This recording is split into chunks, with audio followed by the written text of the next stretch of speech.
quick look at the Shark cordless stick vac.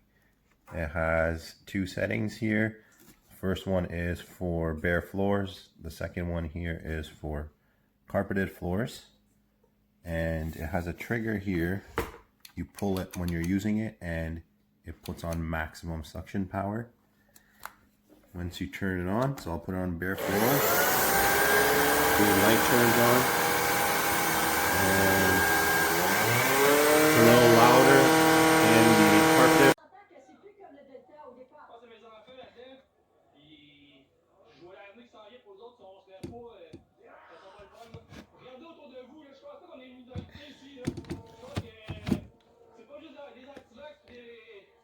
Roomba Judge here. I love the features of this vacuum, how lightweight it is, and it can cut around corners easily under the couch and stuff. And also that it's cordless. That's